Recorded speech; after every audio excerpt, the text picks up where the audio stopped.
Doctor Shivani शिखा Chiranjeevi nursing home Agra से बोल रही हूँ। आज मैं जिस टॉपिक पे बात करना चाहती हूँ वो है केगल्स एक्सरसाइज। ये हम लोगों का एक्सरसाइज बहुत ही कम सुना हुआ और बहुत ही कम चर्चित नाम है, जिसके बारे में मैं आप लोगों को जानकारी देना चाहती हूँ। प्रायः हमारे ओपीडी में जो मरीज़ आती हैं, जो महिलाएं आती हैं, उनकी 2-4 कंप्लेंट्स बहुत मुख्य होती है, जैसे कि शरीर का बाहर निकलना, नीचे के हिस्से में भारीपन लगना और पेशाब का निकलना, छींकने या खांसने से पेशाब का लीक कर जाना और पेशाब लगने से मरीज़ का बाथरूम तक ना जा पाना और पहले ही पेशाब का लीक कर जाना। तो ये सब जो मुख्य प्रॉब्लम रहता है उसके बारे में मैं ये जानकारी देना चाहती हूँ कि महिलाओं का जो बनावट होता है, पहले थोड़ा मैं उसे समझा दूँ। जो हमारे दोनों हिप्स के बीच का पोर्शन है उसे पेल्विस कहते हैं और पेल्विस से जो पेल्विक फ्लोर होता है वो उसको सपोर्ट करता है। पेल्विक फ्लोर में जो मसल्स होते हैं यानी मांसपेशियां होती है वो उनको सपोर्ट करती है, जो मुख्यतः 3 ऑर्गन को सपोर्ट करती है, जिसमें बच्चादानी हुई, पेशाब का थैला हुआ और लैट्रिन का रास्ता यानी रेक्टम हुआ।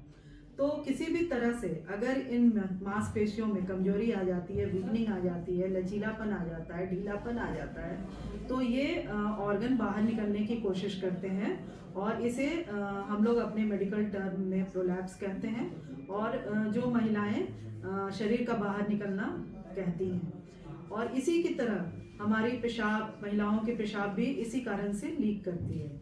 तो अब हम ये बता दें कि ये पेल्विक फ्लोर की जो वीकनिंग है वो मुख्यतः किस कारण से होती है।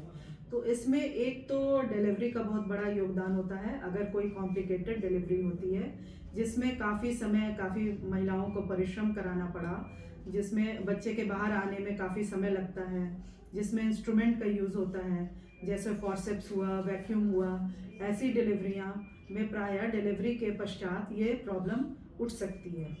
फिर जो प्रॉब्लम उठ सकती है वो महीना छूटने के बाद, जब महिलाएं मेनोपॉज के करीब या मेनोपॉज के बाद रहती हैं तो उनमें हार्मोन की कमी हो जाती है, डेफिशिएंसी हो जाती है, जिससे पेल्विक फ्लोर की कमजोरी या लचीलापन या ढीलापन हो जाता है।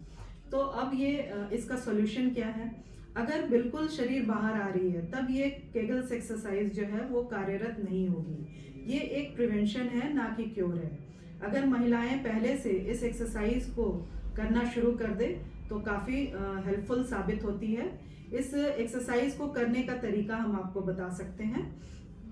जैसे कि एक्सरसाइज को शुरू करने के पहले आप अपने पेशाब को पूरी तरह खाली कर लें। फुल ब्लैडर में कभी एक्सरसाइज ना करें। ये एक्सरसाइज आप किसी भी पोजीशन में कर सकती हैं, जैसे कि बैठे, लेटे रहना, खड़े रहना, कैसे भी आप कर सकती हैं। अगर आप बैठी हैं तो पूर्णतः स्ट्रेट बैठ जाएं और फिर अपनी मांसपेशियों की ओर अपना ध्यान को केंद्रित करें कि हम लोग मांसपेशियों को कैसे पहचानेंगे। जो पेशाब के नली के आसपास, जो ओपनिंग के आसपास जो मांसपेशियां रहती है उसको हम लोग पहचान सकते हैं कि अगर पेशाब करने के दौरान आप बीच में पेशाब को रोकें तो जो मांसपेशियों में खिंचाव होती है वो मांसपेशियां होती है। इसी तरह बच्चादानी यानी वेजाइना के आसपास की मांसपेशियां होती है और लैट्रिन के रास्ते यानी रेक्टम के आसपास की मांसपेशियां होती है। तो हम लोगों को इन मांसपेशियों को कॉन्ट्रैक्ट करना होता है और फिर रोक के रखे रहना होता है। 3 जैसे 1 2 3 काउंटिंग करें, उतनी देर तक रोक के रखें और फिर उसको रिलैक्स कर दें। तो इस तरह से ये सेट में कर सकते हैं हम लोग, जैसे कि एक बार में 3 बार करें और सुबह, दोपहर, शाम 3 के सेट में करें। फिर धीरे धीरे आप इसकी फ्रिक्वेंसी को बढ़ा सकती हैं। तो ये जो केगल्स एक्सरसाइज करते हैं हम, उससे इन तकलीफ़ों में काफ़ी महिलाएं सुधार महसूस करती हैं और मेरी आप सभी महिलाओं को यह सलाह रहेगी कि आप इस केगल्स एक्सरसाइज को करें। जब आप इस केगल्स एक्सरसाइज को करेंगी तो आप, दूसरे आदमी आपको नहीं समझ पाएंगे कि आप किसी तरह की एक्सरसाइज कर रही हैं, लेकिन ये आपके लिए काफ़ी हेल्पफुल साबित होगी। नमस्कार।